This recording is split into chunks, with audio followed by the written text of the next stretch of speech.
Very good morning. कैसे हैं आप लोग? आज मैं आपके लिए हिंदी व्याकरण से संबंधित एक टॉपिक सर्वनाम लेके आया हूं। तो चलिए शुरू करते हैं। सबसे पहले हम सर्वनाम की परिभाषा देखेंगे कि सर्वनाम किसे कहते हैं। संज्ञा के स्थान पर प्रयोग किए जाने वाले शब्दों को सर्वनाम कहते हैं। सर्वनाम का प्रयोग एक ही संख्या को वाक्य में बार बार आने से रोकता है। जैसे राम एक अच्छा लड़का है, राम प्रतिदिन विद्यालय जाता है, राम के पिता अध्यापक हैं। यहाँ पर राम का बार बार प्रयोग करना व्यवहारिक नहीं है। राम का प्रयोग बार बार ना करके वहाँ पर हम सर्वनाम का प्रयोग करेंगे। जैसे वह एक अच्छा लड़का है, वह प्रतिदिन स्कूल जाता है, उसके पिता अध्यापक हैं। यहाँ पर हमने राम की जगह सर्वनाम का प्रयोग किया है। अब हम देखेंगे सर्वनाम के भेद। सर्वनाम के 6 भेद होते हैं। पुरुषवाचक सर्वनाम, निजवाचक सर्वनाम, निश्चयवाचक सर्वनाम, अनिश्चयवाचक सर्वनाम, संबंधवाचक सर्वनाम और प्रश्नवाचक सर्वनाम। सबसे पहले हम देखेंगे पुरुषवाचक सर्वनाम। वह सर्वनाम जो किसी व्यक्ति या प्राणी के नाम के बदले प्रयोग किए जाते हैं पुरुषवाचक सर्वनाम कहलाते हैं। इन्हें 3 भागों में बांटा गया है: उत्तम पुरुष, मध्यम पुरुष और अन्य पुरुष।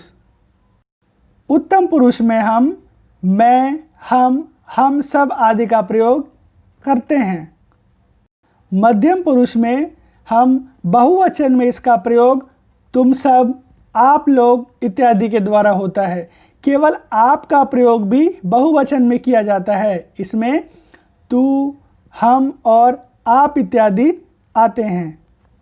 अन्य पुरुष वक्ता श्रोता से जिस व्यक्ति के विषय में चर्चा करता है वह अन्य पुरुष कहलाता है। जैसे वह, वे इत्यादि। दूसरा है निजवाचक सर्वनाम। इस सर्वनाम का चिन्ह आप है, किंतु इसका पुरुषवाचक सर्वनाम से अलग प्रयोग किया जाता है। इसका प्रयोग स्वयं के लिए प्रयुक्त होता है। जैसा कि नाम से ही पता चल रहा है, निजवाचक यानी कि स्वयं के लिए प्रयोग होना।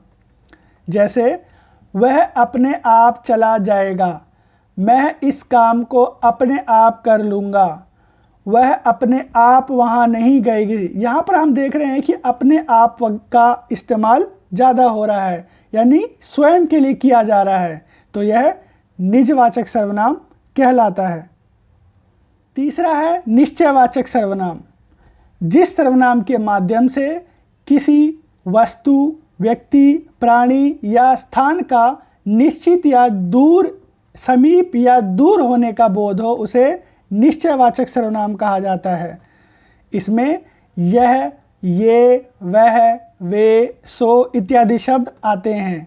जैसे वह एक हाथी है, यह एक मेज है। इसमें समीप या दूर वाली वस्तुओं का बोध हो रहा है। चौथा है अनिश्चयवाचक सर्वनाम। जिस सर्वनाम के माध्यम के द्वारा किसी निश्चित व्यक्ति, वस्तु, स्थान या प्राणी का बोध नहीं होता उसे अनिश्चयवाचक सर्वनाम कहते हैं। जैसे कोई और कुछ आदि। और भी उदाहरण हैं, जैसे कोई आ रहा है, कुछ लोग बात कर रहे हैं, दाल में कुछ काला है। 5वां है संबंधवाचक सर्वनाम। जिस सर्वनाम का प्रयोग वाक्य में किन्हीं 2 भिन्न बातों का संबंध दिखाया जाता है अथवा जिस सर्वनाम में किसी 2 बातों का संबंध दिखाया जाता है उसे संबंधवाचक सर्वनाम कहते हैं। जैसे जो, सो, इत, उस, जैसी, वैसी इत्यादि। ये सभी इन संबंधवाचक सर्वनाम के शब्दों में आते हैं। जैसे जो सोवत है सो खोवत है, इत रावण उत राम दुहाई, जैसी करनी वैसी भरनी, जो परिश्रम करेगा वही सुख पाएगा इत्यादि। छठा है हमारा प्रश्नवाचक सर्वनाम। जिस सर्वनाम से किसी व्यक्ति, प्राणी, वस्तु या स्थान आदि के विषय में प्रश्न पूछने का बोध हो उसे प्रश्नवाचक सर्वनाम कहते हैं। इनमें कौन, क्या इत्यादि शब्द आते हैं, जैसे क्या खाया जा रहा है, कौन आ रहा है, किसने तुम्हें बताया, आपको कहाँ जाना है इत्यादि। ये सभी प्रश्नवाचक सर्वनाम के उदाहरण हैं। इसमें विशेष बात यह है कि लिंग भेद से सर्वनाम के शब्दों में कोई परिवर्तन नहीं होता। इसमें स्त्रीलिंग व पुल्लिंग शब्द समान रहते हैं।